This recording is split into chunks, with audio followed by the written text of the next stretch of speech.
Histori tembakau dimulai dari runtutan cerita yang panjang dan kompleks. Sejarah mencatat, Nicotiana tabacum adalah tanaman yang dipuja dalam peradaban suku asli Amerika jauh sebelum abad 15. Tanaman ini dibawa ke Eropa setelah ekspansi koloni Christophorus Columbus ke Amerika pada akhir era 1480-an.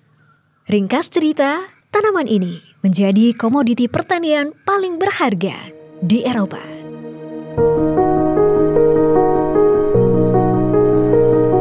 Portugis, sebagai salah satu kekuatan terbesar Eropa, menggondol tanaman berharga ini ke wilayah-wilayah yang dijelajahinya. Nusantara adalah salah satunya.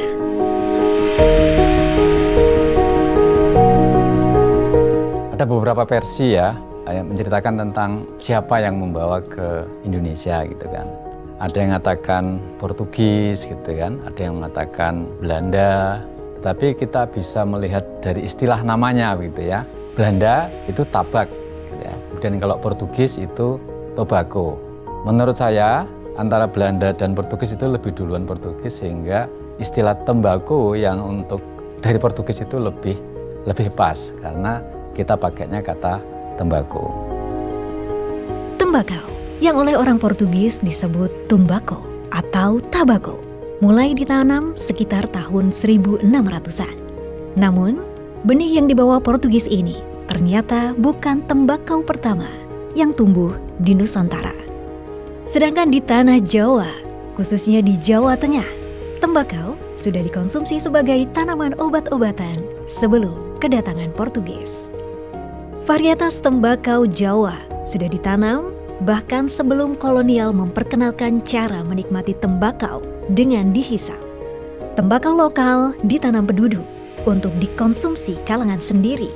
Tembakau ini dipakai penduduk untuk dibuat rokok atau dikunyah begitu saja setelah mengunyah sirih. Tembakau yang dari Portugis itu juga asal-usulnya kan dari benua Amerika gitu kan. Artinya tradisi merokok itu sudah ada dulu di Amerika gitu loh. Tapi catatannya lebih kuat bahwa tembakau banyak digunakan untuk kepentingan termasuk pengobatan itu dengan cara dihisap di Amerika gitu kan. Lalu masuk ke Indonesia, Mataram juga rajanya menghisap rokok kan begitu.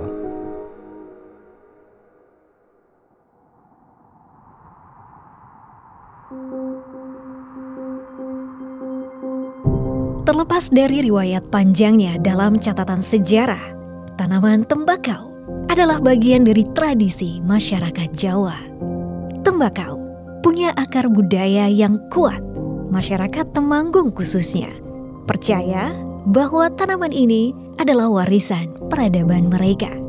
Masyarakat merawat kultur turun-temurun membudidayakan tembakau. Pola pertanian di Lembah Gunung Sumbing dan Sindoro itu berhasil. Masyarakat Kembang Madu senang tentunya dengan kehadiran beliau Ki Ageng Makukuwang. Suatu ketika beliau Ki Ageng Makukuwang ini sakit. Nah, dalam sakit itu apakah mendapatkan wisik atau mendapatkan wahyu untuk memetik daun yang ditanam dari hasil butiran benih itu. Setelah itu dipetik, kemudian ini untuk pengobatan beliau. Seketika beliau Ki Ageng Makukuwang sembuh dari sakitnya. Sehingga Ki Ageng Makukuwang kemudian bersabda, oh ini godhong tambaku. Godhong tambaku ini oleh masyarakat Kembang Madu kemudian karena terjadi pergeseran bahasa, sehingga untuk lebih mudahnya godhong tembakau biar lebih dikenal, lebih familiar.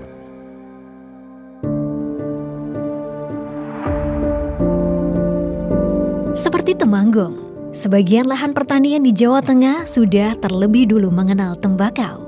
Meski begitu, penanaman tembakau secara meluas pada akhirnya dimulai pada era kolonialisme Belanda. Pada 2 dasawarsa awal abad 17, tembakau sebagai tanaman pengobatan menjadi sangat tersohor di Eropa dan Asia.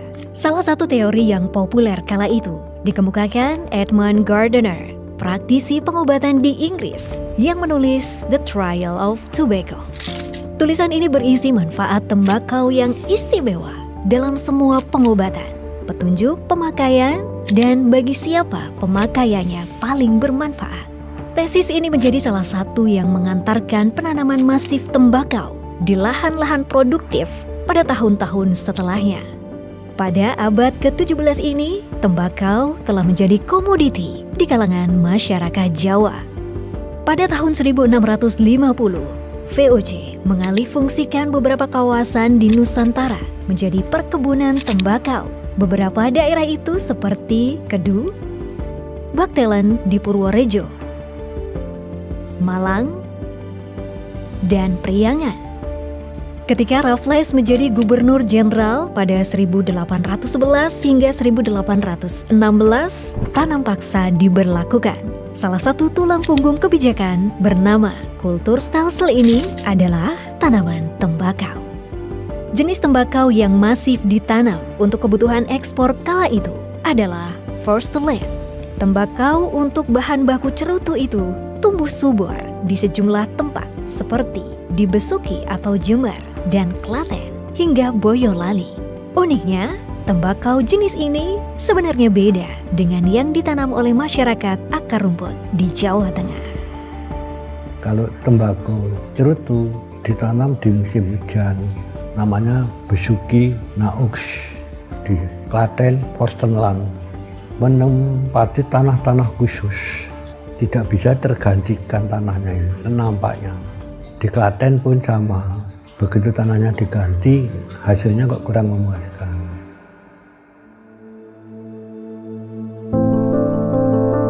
Tren kapitalisasi tanaman tembakau mulai bergeser pada akhir era kolonialisme.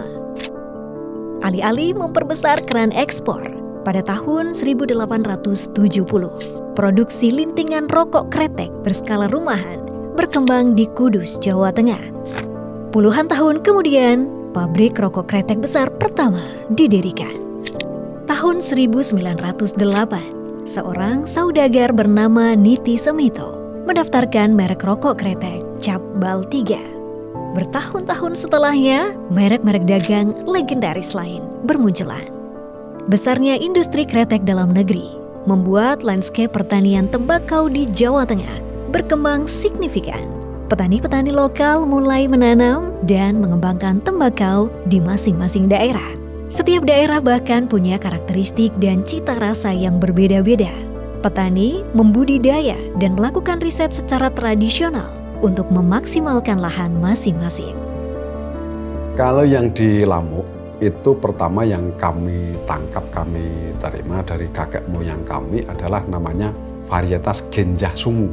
Genjah Sungu itu mungkin tingginya ya 1,25 meter lah. Dan daunnya ini kecil, tapi kualitasnya sangat luar biasa. Tapi secara kuantitas kecil karena memang daunnya kecil-kecil dan tidak panjang. Nah kemudian petani itu tidak serta-merta sekali tanam itu bisa kelar semua. Misalkan nanam 2000, ada yang 100 pohon itu dimakan oleh hama, kemudian ada yang kena penyakit. Sehingga petani cenderung mencari untuk sulaman itu. Nah di sulaman itu kadang menemukan tidak satu varietas. Kemudian terjadi perkawinan silang. Setelah bijinya itu nanti ditanam lagi, ternyata ini sudah berubah bentuk dari varietas yang Genjah Sungu itu.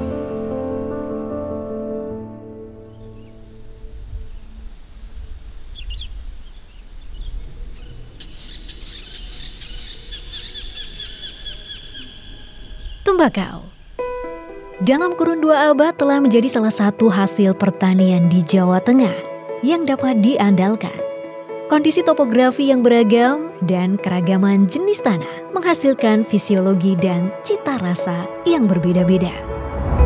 Seperti lereng timur dan utara Gunung Sumbing dan Sindoro yang menghasilkan populasi tembakau khas.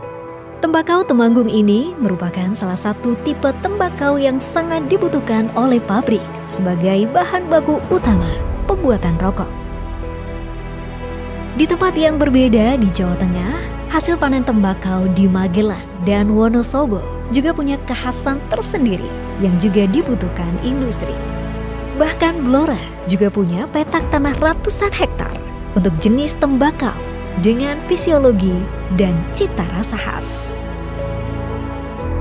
Tembakau Jawa adalah salah satu varietas paling kompleks dan paling sulit dipahami di Hasanah Pertembakauan Internasional.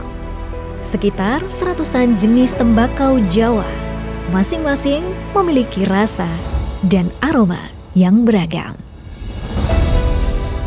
Hasanah Pertanian Nusantara tak bisa tidak memperhitungkan sektor perkebunan tembakau. Merunut silsilah tembakau seperti jalan tak berujung yang makin didalami, makin banyak kisah yang ditemui.